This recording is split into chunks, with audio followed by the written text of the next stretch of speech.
তো আমরা আজকে যে চ্যাপ্টারটা পড়ব বা যে কনসেপ্টটা পড়ব সেটা হচ্ছে ডিসলিউশন অফ পার্টনারশিপের the concept of Garner versus Murray rule. তো গার্নার ভার্সেস মারেটা কি একটু ভালো করে দেখো। একটা বিজনেস ছিল, সেই বিজনেসে তিনটে পার্টনার ছিল। একটা হলো গার্নার, একটা হলো মারে, আরেকটা হলো উইলকিন্স। তো এদের বিজনেস ভালোই যাচ্ছিল, বাট হঠাৎ করে কোনো কারণে এদের লস হতে থাকলো এবং they decided to dissolve the business. তো বিজনেস যখন বন্ধ হয় বা একটা পার্টনারশিপ ফর্ম যখন বন্ধ হয়, তখন সবার আগে কি হয়, বিজনেসের অ্যাসেট গুলোকে বিক্রি করে বিজনেসের লায়াবিলিটি গুলোকে সেটেল করা হয়। তো এই বিজনেসে সব অ্যাসেট বিক্রি করে লায়াবিলিটি সেটেল করার পরেও দেখা গেল কিছু ক্রেডিটর এখনো দরজার বাইরে লাইন দিয়ে আছে।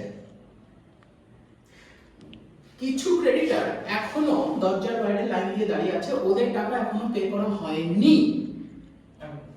তো বিজনেস অ্যাসেট বিক্রি করে যখন টাকা পে করা যাচ্ছে না, তখন পার্টনারদের পার্সোনালি টাকা নিয়ে আসতে হবে, কারণ পার্টনারশিপ বিজনেসে একটা কনসেপ্ট আছে যে পার্টনার্স হ্যাভ আনলিমিটেড লায়াবিলিটি।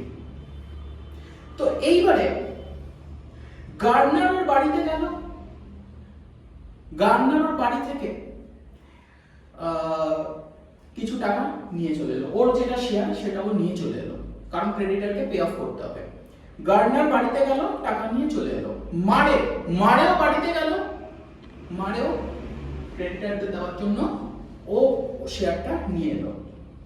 কিন্তু প্রবলেম হলো উইলকিন্সকে নিয়ে।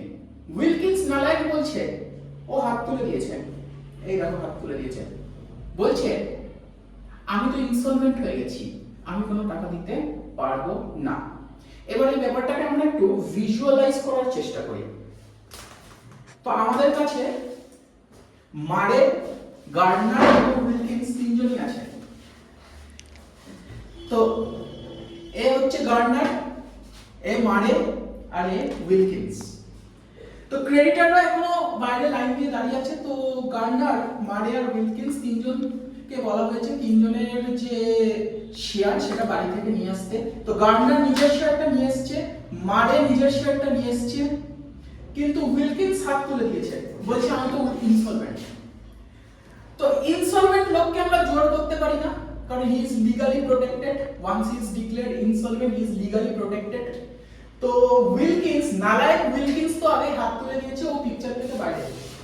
এইবারে রইল কে, গার্নার আর মারে, যারা নিজেদের শেয়ারটা তো নিয়ে এসছে। নালায়ক গার্নার, গার্নার আর মারে নিজেদের শেয়ার তো নিয়ে এসছে, কিন্তু এবার ওদের মধ্যে একটা ঝগড়া হবে। কি নিয়ে ঝগড়া হবে? উইলকিন্স যে ও শেয়ারটা আনতে পারলো না, ওই শেয়ারটা কে দেবে সেই নিয়ে ঝগড়া হবে। গার্নার বলছে মারে তুমি শেয়ারটা আনবে, মারে বলছে গার্নার তুমি আনবে। তো এই নিয়ে দুজনের মধ্যে ঝগড়া হচ্ছে। আরে ঝগড়া করো না, কোলাকুলি করছো। গার্নার আর মারের মধ্যে ঝগড়া হচ্ছে। কি নিয়ে ঝগড়া হচ্ছে? উইলকিন্স এর শেয়ারটা কে বিয়ার করবে সেটা নিয়ে। তো এই ঝগড়াটা আলটিমেটলি কোর্টে গেল, এবং সেই জন্য কেসটার নাম হচ্ছে গার্নার ভার্সেস মারে। নালায়ক প্রবলেমটা হয়েছিল উইলকিন্সের জন্য, কিন্তু উইলকিন্স তো ইনসলভেন্ট, আগে কেটে পড়েছে। উইলকিন্সের শেয়ার কে দেবে সেইটা নিয়ে ঝগড়া হলো গার্নার আর মারের মধ্যে, কেসটা গেল কোর্টে। সেই জন্য এই কেসটার নাম গার্নার ভার্সেস মারে। এখানে কেসের জাজমেন্ট কি ছিল? Step number 1,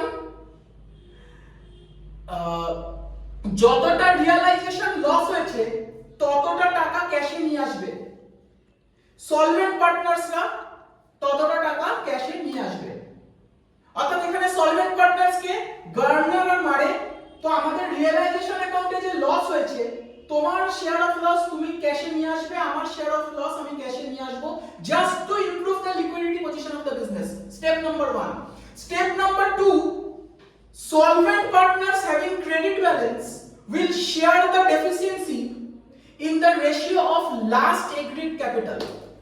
So this was the judgment passed in Garner versus Murray. Okay?